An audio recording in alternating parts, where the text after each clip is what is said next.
Sometimes, life hits you harder than you ever imagined. When you've given everything to your family, when you've sacrificed for them, only to be left alone in the end, it feels like a betrayal that cuts deeper than any illness ever could.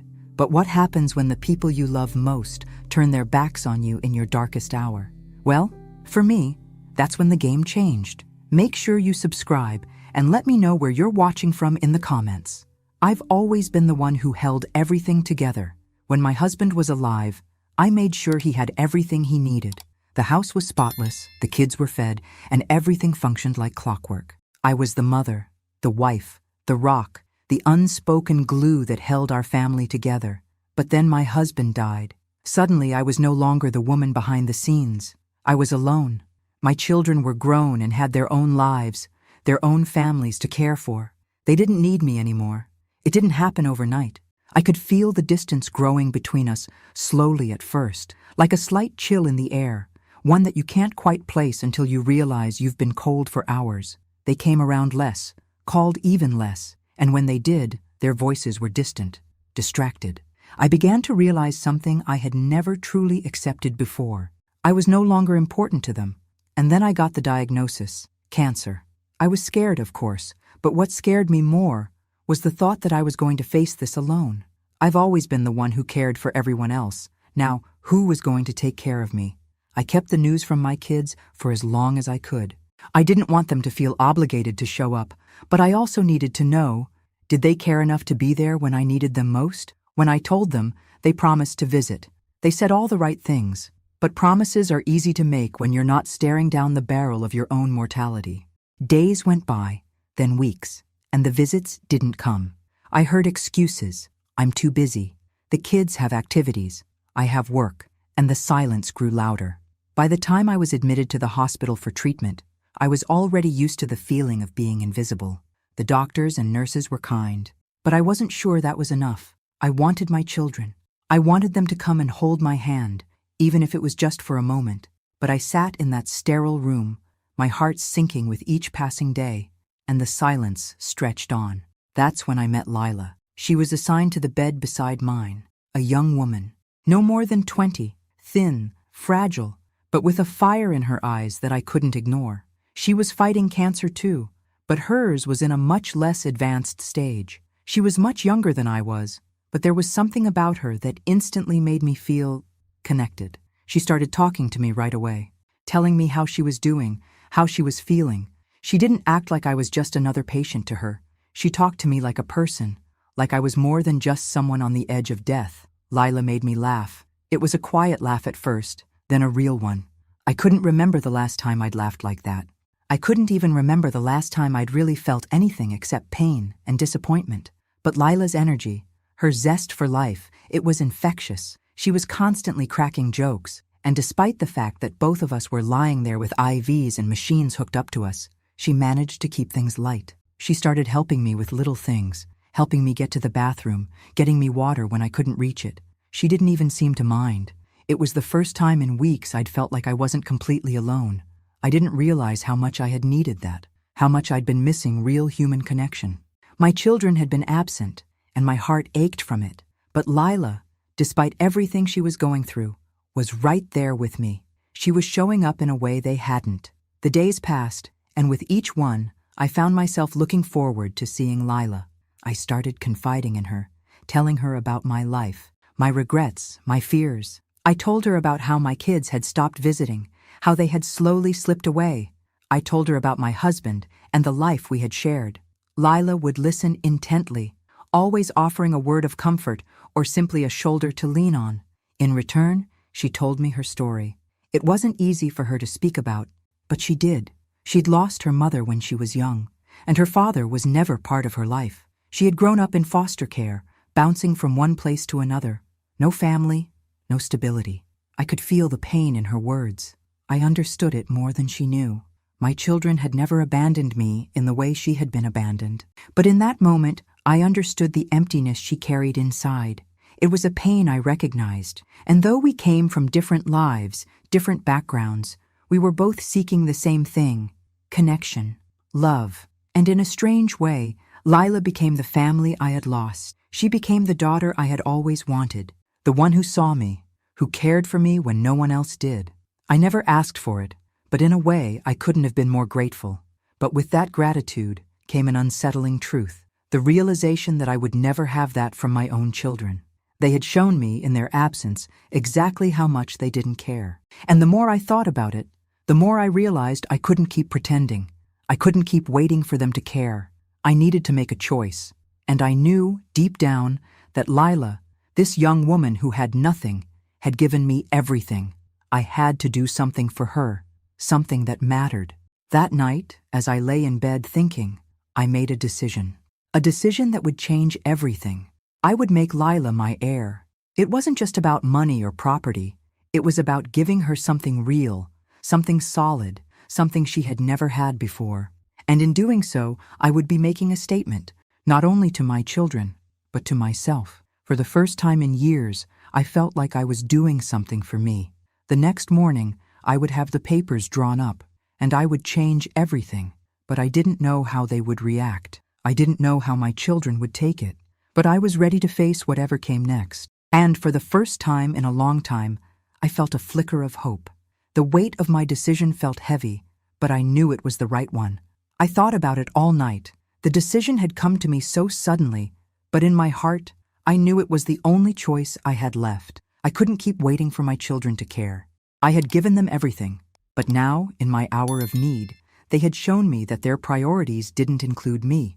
So, the next day, I did it. I made the call to my lawyer, and we started the process of changing my will. I had never expected my life to end up this way, but I knew I had to do what was right for me. For once, I had to make a choice that was about me and not them. I told Lila about it the following morning, and her eyes widened in surprise. She looked at me with disbelief, as if she didn't understand how she had come to be the center of everything in my life. But there she was, my rock, the only one who had been there for me. I didn't care if my children would be furious. Lila didn't want to accept it at first. "No, Martha, I can't take this from you," she said, her voice trembling. "I'm not—" "Lila," I interrupted gently, "you have no idea what you mean to me. I can't keep waiting for my kids to show up. They've had their chance. But you've been here for me when they weren't. You've shown me love, care, compassion, something I haven't felt in a long time. You're the one who matters now." She stayed quiet for a moment, as if trying to process everything I was saying. I could see the hesitation in her eyes, the reluctance to accept anything from me. But I couldn't help it. This was my decision. I needed to give her something real, something tangible to show how much I appreciated her presence in my life. I didn't want to think about how my children would react. I didn't want to imagine their anger, their resentment. For once, I didn't care. I had spent years being there for them, and they hadn't once shown up for me when I needed them most. Now, they were going to have to face the consequences of their neglect. The lawyer called that afternoon to confirm that the changes were made. My children would no longer inherit anything from me. Lila, this young woman who had been with me for only a short time, was the sole beneficiary of my estate. I didn't even want to think about how my children would react. I just had to believe that, in the end, I had made the right choice. The days following were a blur. The pain of the treatments, the sleepless nights, the endless waiting for any sign that my body would fight back. It was all consuming.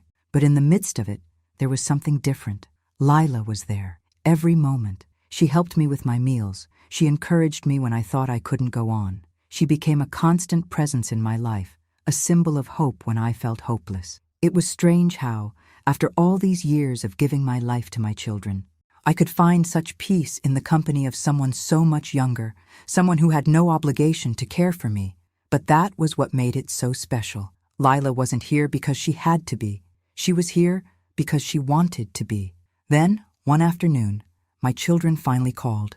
It had been weeks, but they had apparently decided to reach out now that they'd heard about the changes in my will.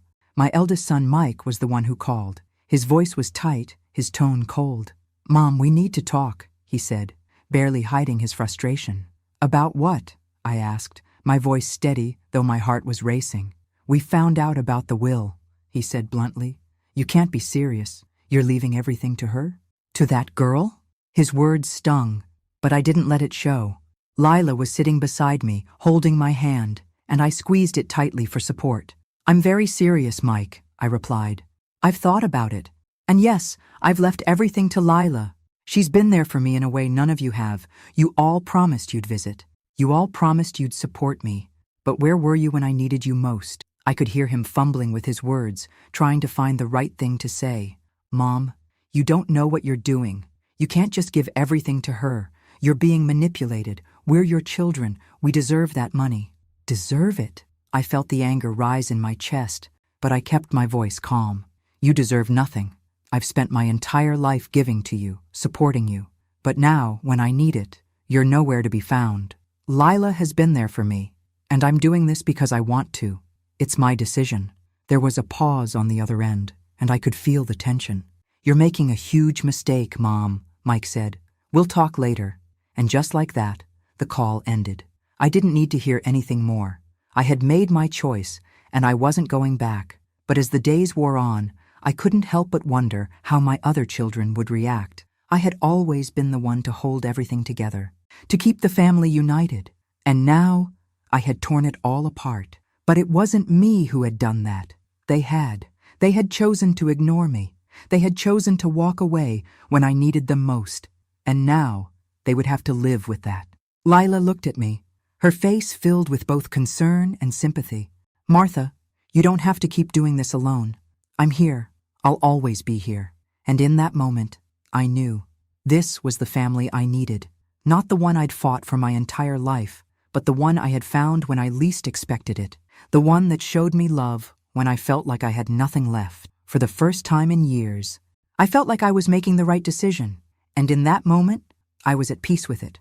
But little did I know, the storm that was about to come would shake everything I thought I knew about my family, my life, and the future I had just begun to build with Lila. I had made my choice, but what would it cost me? The days after the phone call with Mike were a blur, but a new clarity settled over me. I had made my decision. I had chosen to stand firm in the face of everything I had endured, to take control of what little I had left. I had given so much to my children over the years, sacrificed everything for them. And now, in my final moments, I wasn't going to let them tear me apart anymore. Lila's presence was a comforting anchor in the sea of my swirling emotions. I remember one evening, as the sun began to set, casting a warm orange light across the room, she sat beside me, brushing my hair away from my face, just as a daughter might do for her mother. It was a simple, tender gesture, but it meant the world to me. She didn't judge my decisions. She didn't ask for anything in return. She simply cared for me in the most genuine way possible. In her presence, I felt like I wasn't invisible. For the first time in a long time, I felt seen. But as peaceful as those moments were, I knew trouble was brewing.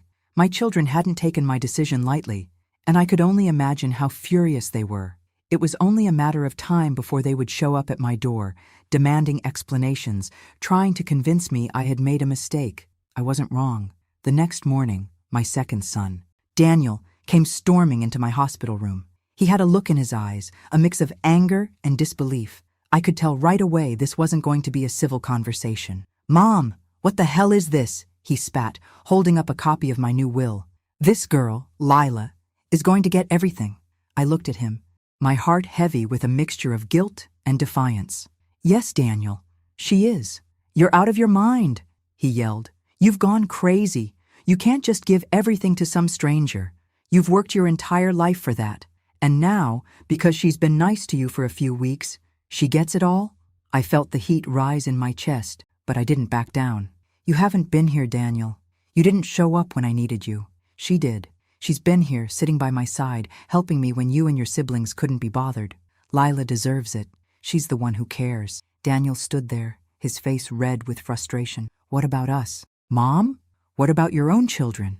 Do we mean nothing to you?" "Of course you mean something to me," I said, my voice calm but resolute. "But you've all shown me that I mean nothing to you. You've had your chance, and you wasted it." His eyes filled with anger, but also something else, something that hurt even more than the anger. I saw guilt. He knew he hadn't been there. "Fine," Daniel muttered, throwing the will on the ground in disgust. "We'll take this to court. We won't let this stand." And with that, he stormed out, slamming the door behind him. I sat there, a quiet storm brewing inside me. My decision had already been made, but the weight of their response was something I hadn't fully anticipated. I thought I'd feel more empowered, but instead, I felt exhausted. My children, my own flesh and blood, were ready to fight me over what? Over money? Over something I had worked my entire life to provide for them, only to have them turn their backs on me when I needed them the most. Lila stayed silent, as she always did when things got heated. She sat quietly beside me, her hand gently resting on mine. I could feel her comforting presence, but even she couldn't take away the sting of my children's betrayal. "It's going to be okay," Lila said softly, her voice full of sincerity. "They'll realize, eventually, but until then, you've got me, and that's what matters." I squeezed her hand, grateful for her unwavering support. "Thank you," I whispered. "I don't know what I'd do without you." But despite her comfort, the truth of the situation hit me harder than I had expected. My children had no intention of accepting my decision. They were going to fight me every step of the way. They had already proven that they cared more about the money than they did about me. I spent the next few days in a haze. The pain of my illness was amplified by the emotional turmoil of my family's betrayal. The constant nagging thought that this would be my legacy, the anger, the resentment, the fight, was unbearable. It was during one of those sleepless nights, lying in the dark, that I made another decision. I wouldn't back down. I couldn't. I had been weak for so long, living my life for others, always putting myself last. I was done. I would fight for this. For me. For the only family I had left. The next day, I contacted my lawyer again. I had to ensure that everything was in place. My children might try to take this to court, but I was ready for them. I had spent my life giving to them, and now it was time for me to finally live for myself. I told Lila what I was doing. I knew she was concerned, but she didn't stop me. She simply nodded and said, "Whatever happens, we'll face it together." And for the first time in a long while, I didn't feel so alone. But the storm was far from over. My children were enraged, and I knew they wouldn't let me go easily. They would stop at nothing to get what they thought was rightfully theirs. And as much as I didn't want to hurt them, I knew it had to be this way. The battle was just beginning, and I couldn't afford to back down now. I had made my choice, and now I would face the consequences, whatever they might be. It was only a matter of time before my children came for me again. The days dragged on, each one feeling longer than the last. My treatment continued, but with every passing day, the tension surrounding my decision grew. I could feel it, thick in the air, hanging over me. I had hoped that maybe, just maybe, my children would reconsider.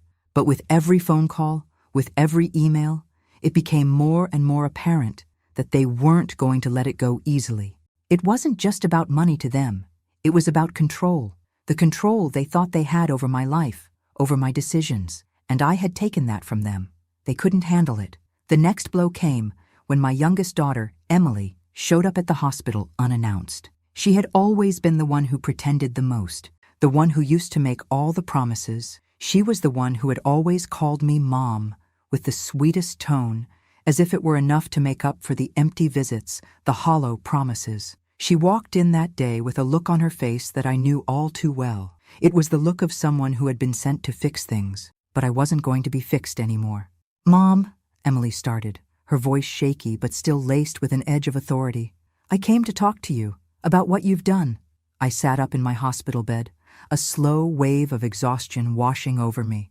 I had been through this already, and I wasn't interested in hearing what she had to say.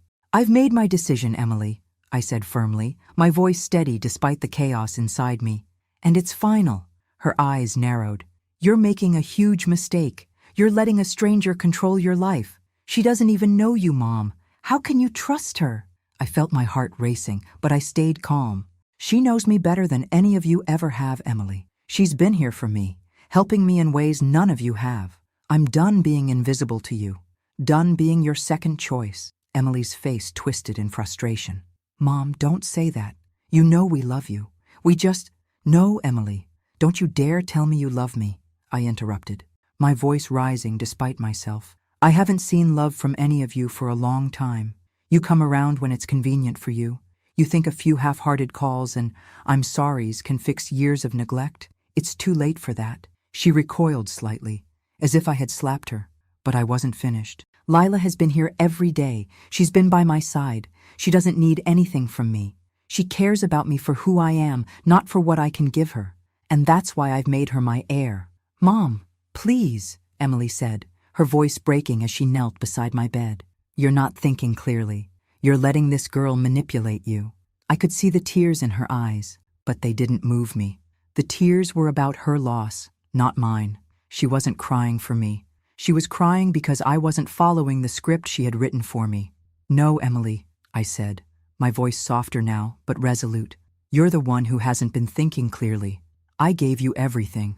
And in return, you gave me nothing but empty promises. I'm not going to keep pretending anymore. There was silence between us for a long moment, heavy and suffocating. Emily stood up, wiping her eyes quickly. You'll regret this, she muttered, her voice thick with resentment.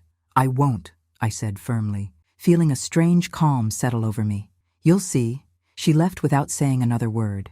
I didn't watch her go. I didn't want to. Lila walked into the room a little while later, her expression full of concern. How did it go? She asked, sitting down beside me. I sighed and shook my head. She's furious. They all are. But I'm not going to back down. Lila nodded, her eyes filled with empathy but also something stronger, support. You don't have to do this alone, Martha. You don't have to face this by yourself. I looked at her, really looked at her, and for the first time in a long while, I didn't feel alone. She was my family now, whether I'd ever had a choice in it or not. I know, I whispered, feeling a weight lift off my shoulders. I've never been more sure of anything in my life. But the truth was, I had no idea what was coming next. I didn't know how much farther my children would go. I didn't know how ugly this fight would get. But I couldn't worry about that anymore. I had made my decision, and no matter what, I wasn't going to let them take that from me. The battle was far from over, but this time, I wasn't going to let them win. The days felt like weeks. My hospital room, once filled with the quiet hum of machines and the soft shuffle of nurses, now felt like a battleground. I could feel the tension building with each passing day. My children were furious, and I knew they wouldn't just walk away quietly. They would fight for what they believed was theirs, and that meant fighting me. Lila stayed by my side, as she always did. Her presence was a constant, a reassuring reminder that there was still good in the world. She helped me with my treatments, ran errands for me, and made sure I was eating, doing all the things my children had once done without a second thought. Lila didn't care that I was sick, or that I had nothing left to give her. She cared about me. The calls from my children continued, each one more heated than the last. Mike, Daniel, and Emily. Each one tried their best to convince me that I was making a mistake. They all tried different angles. They played on my guilt. They tried to remind me of the good times we'd had, of the love we'd shared in the past. But I wasn't buying it anymore. Their love wasn't unconditional. It was transactional. One afternoon, the phone rang again. It was Mike. Mom, are you really going to do this? Are you really going to let her take everything? He demanded. His voice was shaking with anger, and I could hear the frustration in his words. I'm not letting her take anything, I replied calmly. I've made my choice, Mike. I'm not changing my mind. There was a pause on the other end. I could hear him taking a deep breath, trying to collect himself. You're breaking our hearts, Mom. You're breaking our family apart. I could feel the weight of his words, but I didn't flinch. You all broke my heart a long time ago, I said quietly. You stopped being a family to me. You abandoned me when I needed you most. Now, I'm doing what's right for me. He sighed, the sound heavy with resignation. This is going to ruin everything. We'll never forgive you for this. I didn't say anything for a long moment. There was nothing left to say. My decision was final. We'll see you in court, he added coldly before hanging up. I put the phone down, my hand trembling slightly. It was over. The fight had already begun. I looked over at Lila, who had been quietly listening from the chair by my bedside. They're going to take me to court, I said, my voice a little more fragile than I wanted it to be. Lila didn't hesitate. She stood up and walked over to me, placing a gentle hand on mine. We'll fight this together, Martha. I'm with you. Whatever happens, I'm not leaving you. I nodded, feeling an overwhelming sense of gratitude wash over me. I had never asked for this kind of loyalty, yet here it was, in the form of this young woman who had been through so much herself. Days turned into weeks, and the fight raged on. My children hired a lawyer, and I did the same. The papers were filed, And soon enough, we were heading toward a legal battle that I knew would tear apart whatever was left of my relationship with them. But I couldn't let that stop me. I had made my choice, and I wasn't going to let them bully me into changing it. It was a Monday afternoon when I received the summons. My lawyer called to tell me that my children were formally contesting my will. It was official now. I couldn't say I was surprised, but it still stung. It felt like they were tearing away at the last shred of dignity I had left. But even in that moment, I felt a sense of calm. I wasn't going to lose this. I had made my decision, and I was going to fight for it, no matter what. Lila sat beside me as we discussed the next steps. "I'll be here every step of the way," she said, her voice steady and reassuring. "You don't have to do this alone." I took her hand, squeezing it tightly. "I know. I'm lucky to have you." The court date was set for a few weeks later, and I braced myself for the storm that was coming. I had no idea what the outcome would be, but I knew one thing for sure. I was done being the quiet, invisible mother. I was done being the one who always put others first, always sacrificing herself. For the first time in my life, I was going to fight for myself. The next few days passed in a blur of preparation.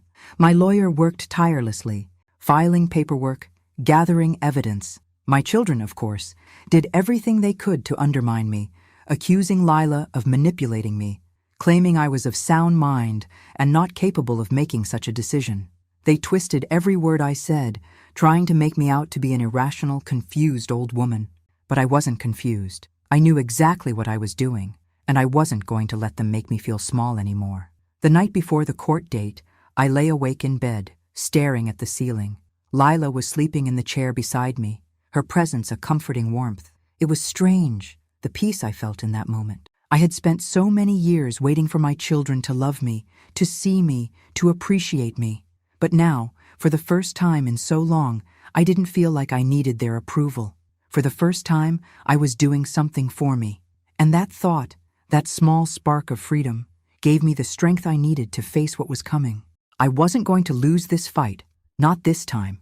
The courtroom was waiting, and so was my fate. The day of the hearing arrived faster than I expected.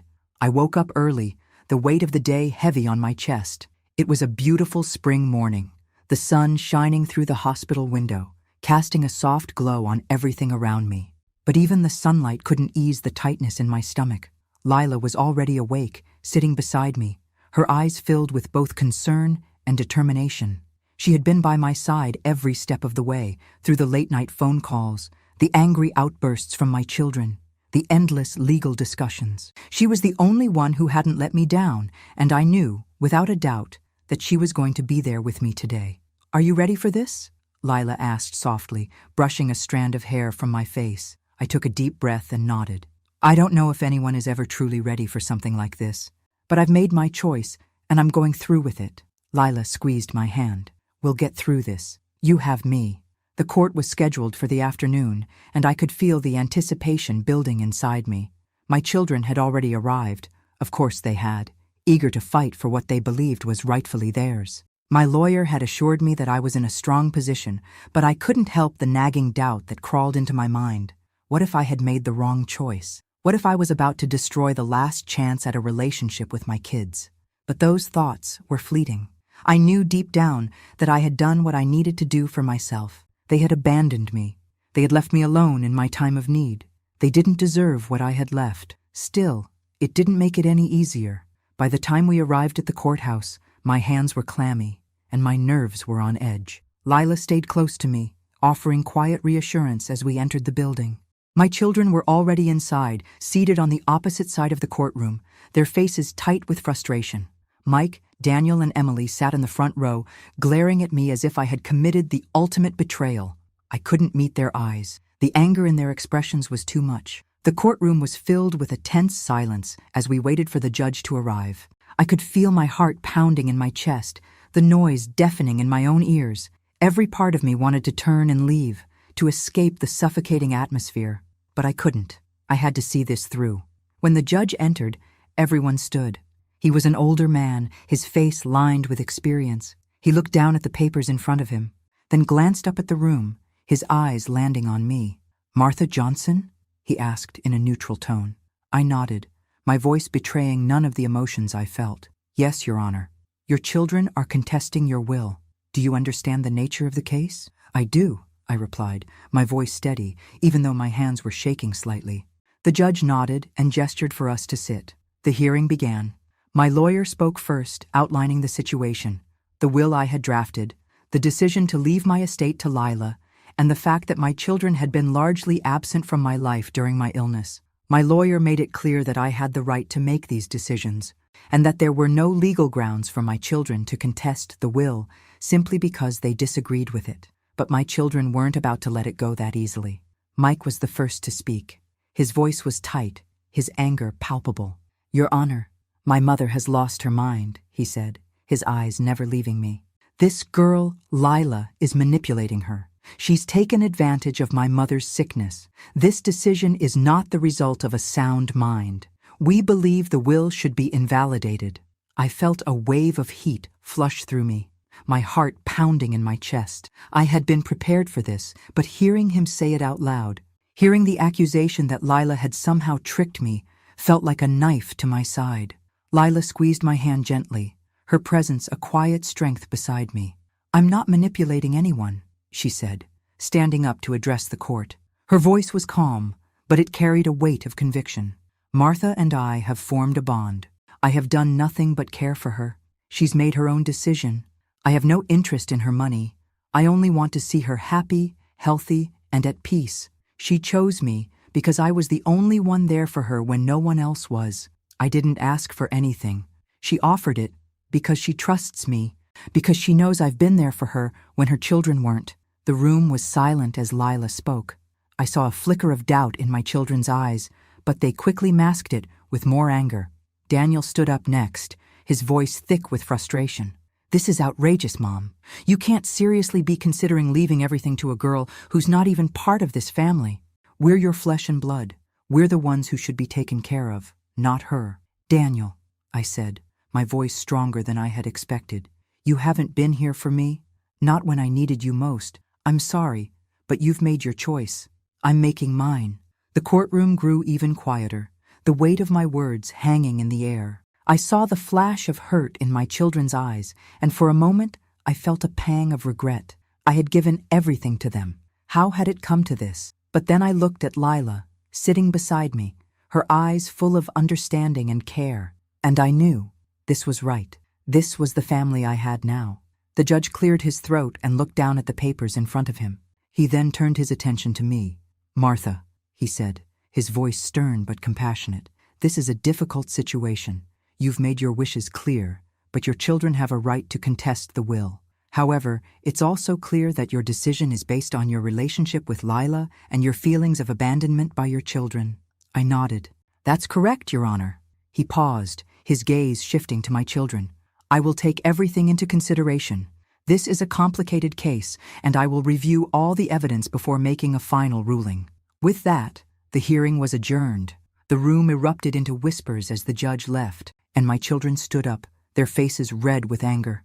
I didn't look at them as they left the courtroom. I didn't need to. I had made my decision, and no matter what happened next, I knew I had done the right thing.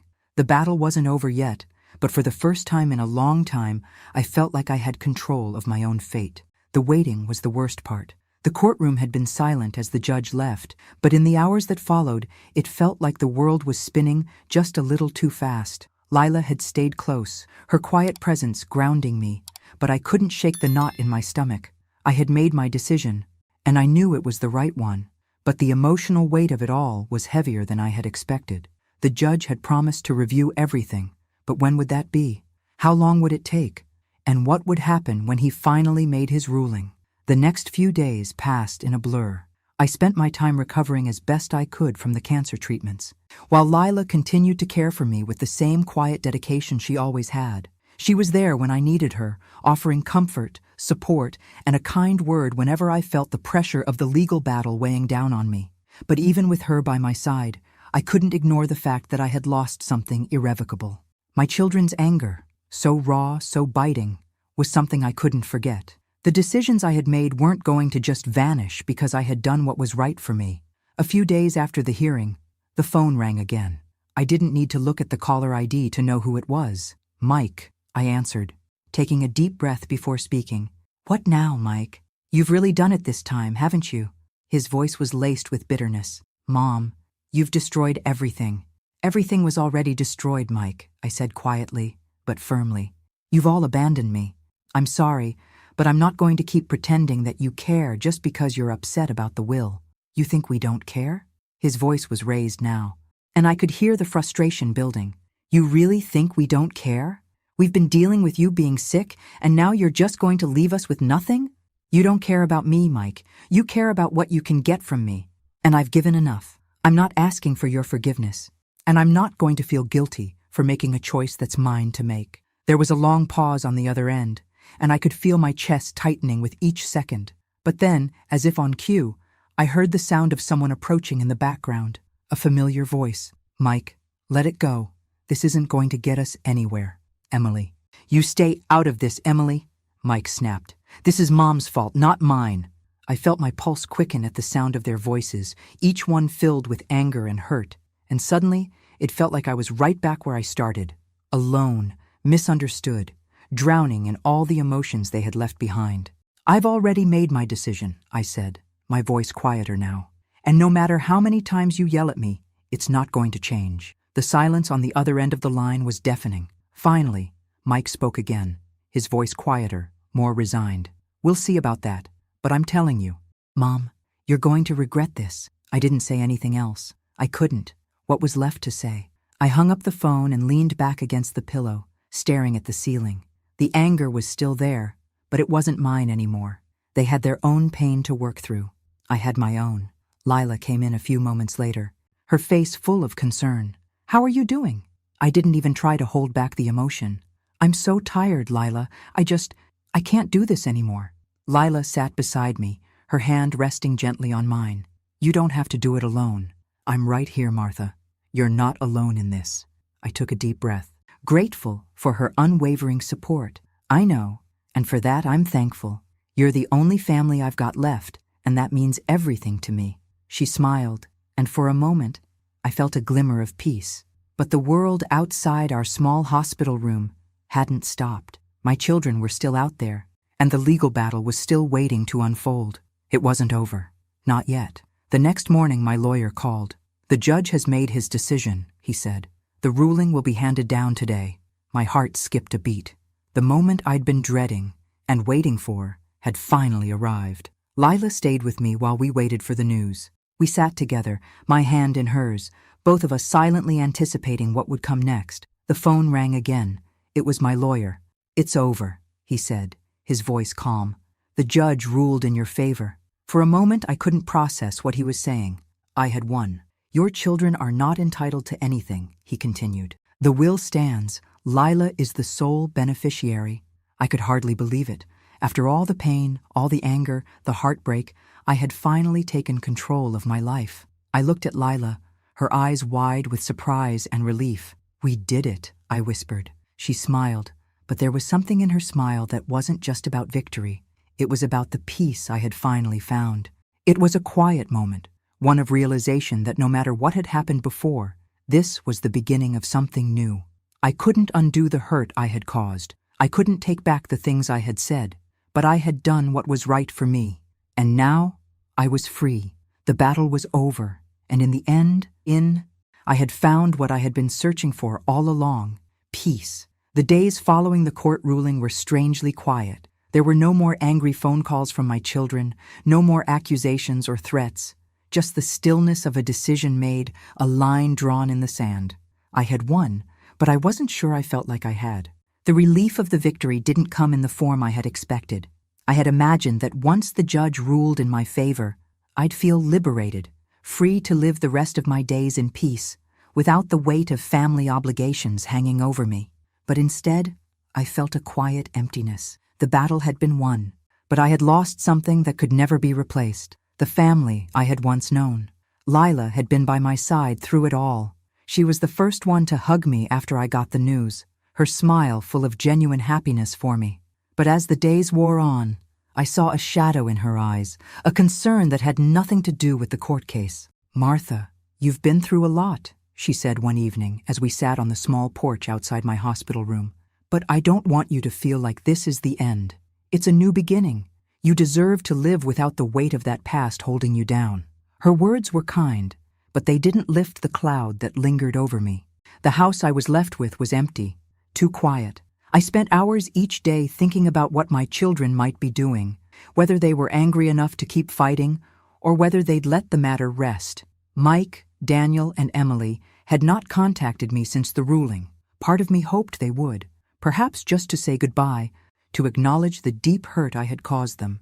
But the other part of me, the part that was finally free from their expectations, knew it would never happen. I spent the following days sorting through the things that had once been mine. Family photos, letters, old mementos. There was a strange sadness in doing this alone. The past felt like a different lifetime, one I had been forced to leave behind in order to survive. It was late one evening when the knock on my door came. I wasn't expecting anyone. Lila had gone out for a while to take care of some errands, and I was alone in the house, my mind wandering. The knock was loud, urgent, and I felt a rush of anxiety before I even got to the door. When I opened it, my eldest son, Mike, was standing there. His face was red, his eyes sharp with anger, but there was something else, a weariness that hadn't been there before. "Mom," he started, his voice rough, "we need to talk." My heart skipped. I hadn't seen him since the court case. Had he come to apologize? To ask for forgiveness?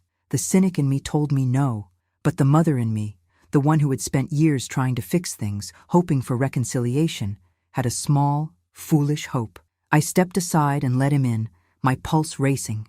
Mike walked in without saying anything more, taking a seat in the living room. I sat across from him, unsure of what to expect. My thoughts were scattered. What did he want? What had changed since the ruling? "I'm not here to argue," Mike said, his voice low.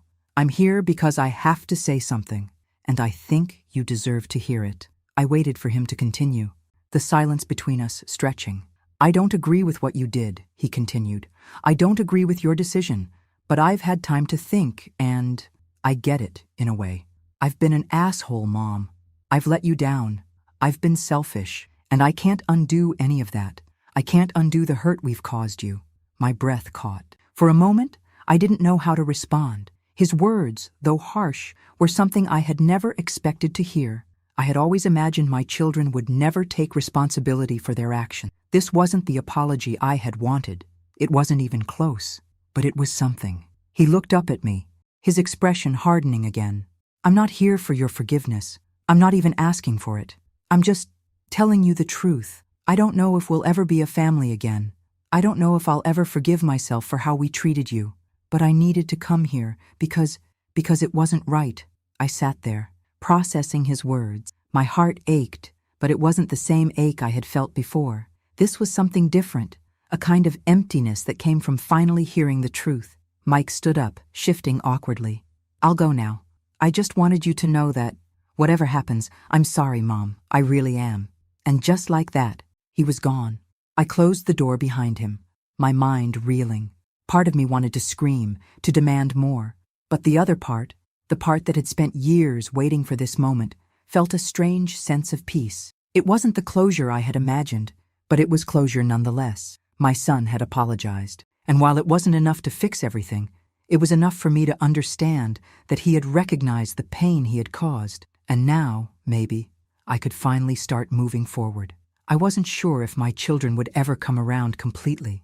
I didn't know if they would ever truly accept my decisions, or if they'd continue to harbor resentment. But for the first time, I knew that whatever happened next, I had done what I needed to do for myself, and that had to be enough. I woke up the next morning with a strange, heavy sense of calm. The conversation with Mike had shaken me more than I expected, but there was a finality to it that settled deep within me. I had spent years wishing for an apology, for some kind of acknowledgement from my children. And while Mike's words hadn't fixed everything, they had given me something I didn't think I would ever get, an honest admission of guilt. But there was something else, too. Even after the apology, I still felt empty. The void left by my children was never going to be filled, and it wasn't something I could simply wish away. I had tried to love them with everything I had, but it wasn't enough. And now, here I was, on my own, with only Lila beside me. I heard a soft knock on the door later that afternoon. It was Lila, returning from her errands, her face bright and full of life, as usual. The contrast between her energy and the heavy sadness that still lingered in me was stark, but in that moment, I couldn't help but feel grateful. She was the only person who had truly shown up for me when I needed it most. "How was your day?" she asked as she entered the room, setting down her things with a smile. I gave a weak smile in return, but it didn't reach my eyes. "It's been quiet." Lila immediately noticed the change in my demeanor. "What happened?" I hesitated for a moment, then took a deep breath. Mike came by. Her eyes softened. "And?" He apologized. Lila sat down next to me, her hand gently brushing mine. "That's a big step, Martha. Maybe it's not everything you wanted, but it's something." I nodded slowly, unsure of what to say next. The weight of it all was too much to articulate. I didn't expect it. Not from him. Not in that way. Lila's expression was full of understanding. People don't always show up the way we want them to, but it doesn't mean they don't care in their own way. I felt a lump in my throat. It wasn't that I didn't believe Lila. She had shown me care in ways I could never have imagined, but it was hard to let go of the hope that my children might one day truly care, the way I had always wanted them to. "What now?" I asked, my voice a little more fragile than I intended. "What do I do with this?" "You keep going," Lila replied firmly, squeezing my hand. "You keep moving forward. You've made your choice, and you're not alone anymore." The words were simple, but they gave me a sense of clarity that I hadn't had in weeks. I was starting to see what Lila meant. Moving forward wasn't about waiting for things to go back to the way they were. It was about accepting what had happened and choosing to live in the present, no matter how difficult it was. And so, I made a choice. I wasn't going to keep living in the shadow of what I had lost. My children were grown now, and they had made their choices. It was time for me to make mine. The days passed quickly after that. I continued my treatments, pushing through the physical pain, and focusing on the one thing that had kept me grounded. Lila. She was my family now, my daughter by choice. And every day, she proved that she was more than just a caretaker. She was a true friend, someone I could count on no matter what. We spent afternoons together, talking about everything and nothing. Sometimes we sat in silence, watching the world outside the window.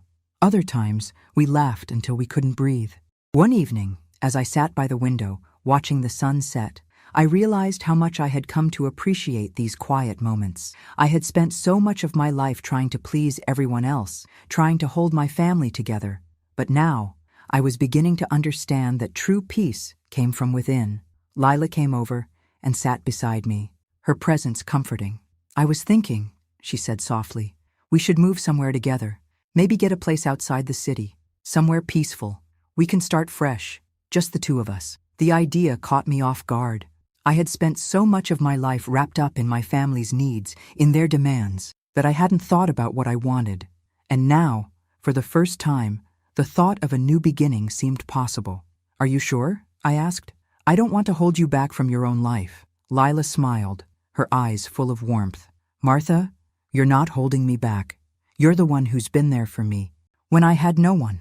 I want to be here for you too. We'll make a life together, one that's ours." Her words filled me with a deep sense of gratitude. In that moment, I knew she was right. I didn't have to keep trying to make everyone else happy. For once, I could focus on my own happiness, on what I needed. And in Lila, I had found the family I'd always longed for. And so, we made plans. Together, we began to look for a house, somewhere quiet, somewhere that could be our new home. A place where we could build new memories and leave behind the hurt that had defined so much of my past. The following weeks were filled with small steps forward, finding the right place, making plans for the future. But in each of those moments, I felt a growing sense of peace. The battles with my children, the loneliness, the pain, it was all fading into the past. As I sat in the living room of our new home, looking around at the walls that were still bare but full of possibility, I realized something. This was it. This was what I had been waiting for. Not the approval of my children, not the legacy I thought I had to leave, but this moment of quiet, of new beginnings. And with Lila beside me, I knew I was finally where I belonged. For the first time in my life, I wasn't living for anyone else. I was living for myself. And for the first time in a long time, I could breathe. The house felt like a dream. It was small, cozy, and nestled on the edge of town, far away from the noise and reminders of a life I no longer wanted. The rooms were simple, but full of potential, the kind of place where you could make memories without the weight of past regrets hanging in the air. It was quiet here, and it was exactly what I needed. I sat on the front porch one evening, a cup of tea in my hands, the cool breeze ruffling my hair. Lila had gone out for a while to visit a friend, leaving me alone with my thoughts. It had been a week since we'd moved in, and everything was still new. I hadn't yet unpacked everything. There was no rush. We were in no hurry to settle into the past anymore. This was our new beginning, and we were going to take our time. I looked out at the horizon, where the sun was setting in shades of pink and orange. It was beautiful. It was peaceful. And for the first time in a long time, I felt like I was exactly where I was supposed to be. Lila returned a little while later, her footsteps light on the gravel path. She smiled when she saw me sitting there, and I couldn't help but smile back. "Still soaking in the view?" she asked, sitting down beside me. I nodded. "It's hard not to. It's everything I wanted, everything I didn't know I needed." She chuckled softly, settling next to me and placing a hand on my knee. "I'm glad you're happy here. You deserve it." The weight of her words settled in me like a soft, comforting blanket. For so long, I had searched for approval, for love, from the people who were supposed to care about me most. But in this moment, I realized something important. I didn't need their validation anymore. I didn't need their acceptance. I had found something much better. "Lila," I began, my voice thick with emotion.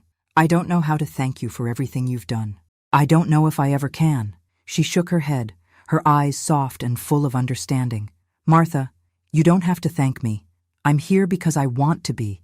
You've given me something no one else has, and that's enough." Her words hit me deeper than I expected, stirring something inside me I hadn't realized was still there. I was so lost before, I confessed, looking out at the view again, trying to steady my breath. I thought my life was over when my family turned their backs on me. I thought I had nothing left. But now, I realize that I've had everything I needed all along. Lila's hand squeezed mine. "You've always had it, Martha. It was just about finding the right person to share it with." I let her words sink in, and for the first time in years, I felt whole. I didn't need my children's forgiveness to heal. I didn't need to prove myself to anyone.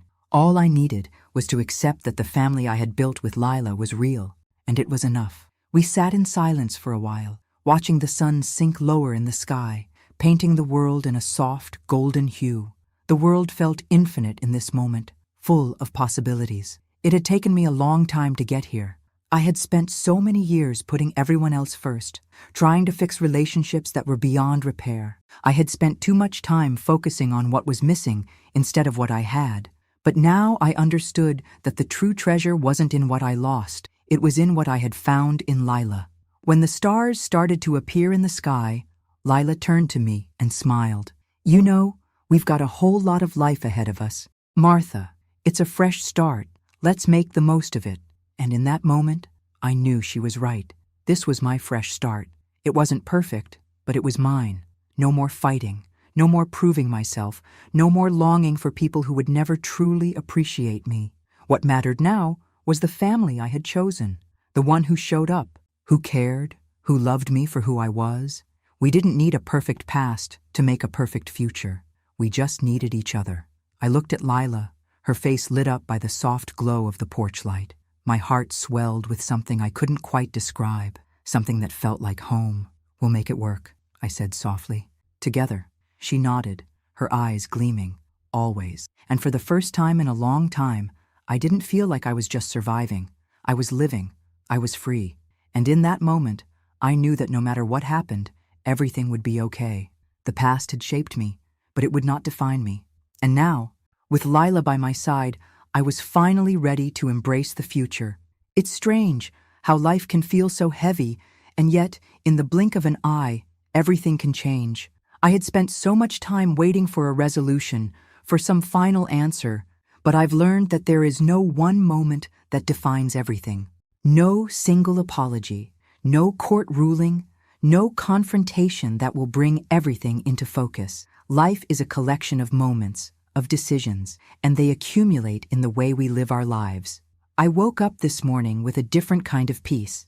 It wasn't the kind of peace that comes with solving a problem or making a decision, but the kind that comes with acceptance. I no longer felt like I was fighting to prove something to my children, to anyone. The past was behind me, and I had chosen to leave it there. Lila was already up, as usual, making coffee in the kitchen. Her energy was like a quiet storm, steady and constant, always filling the space with warmth. I could hear her humming softly as she moved about. I watched her from the doorway, my heart swelling with gratitude. She was everything I needed, and I couldn't have asked for a better companion on this journey. "Good morning," I said, my voice still thick with sleep. She turned, a bright smile on her face. "Good morning? Sleep well?" I nodded, walking into the kitchen to join her. "Better than I have in a long time." She handed me a cup of coffee, her eyes warm. "I'm glad. I know it's been a lot, but I think we're finally finding our rhythm here." I took the coffee, savoring the warmth, and looked around at our little home. It was still a work in progress. There were boxes in the corner, some paintings still waiting to be hung on the walls, but it felt like ours, a space where we could just be. "Yeah," I said softly, "I think we are." The days after the court ruling had been quieter than I expected. My children hadn't tried to contact me again, and part of me wondered if they had finally accepted what had happened, or if they were still seething with resentment. Either way, I couldn't control it. I had done what I needed to do for myself. Lila had been right about something. It wasn't about fixing everything.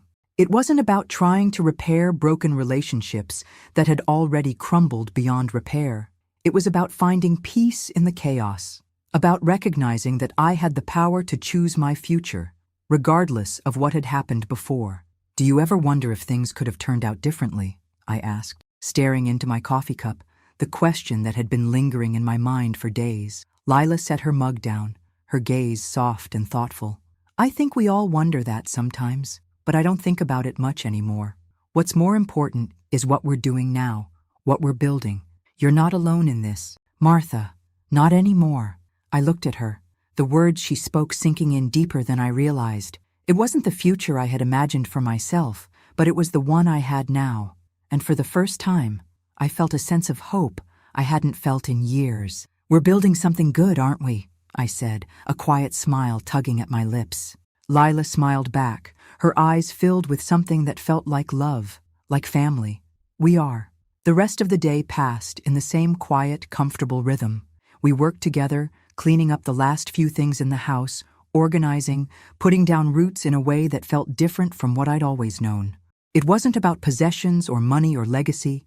It was about creating a life that was filled with love, a life that was ours. Later that evening, as we sat on the porch, watching the sun dip below the horizon, I felt a strange sense of satisfaction.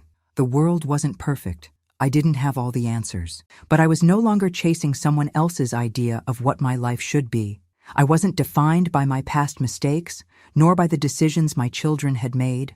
I was free, and I knew, deep down, that this was the beginning of something beautiful.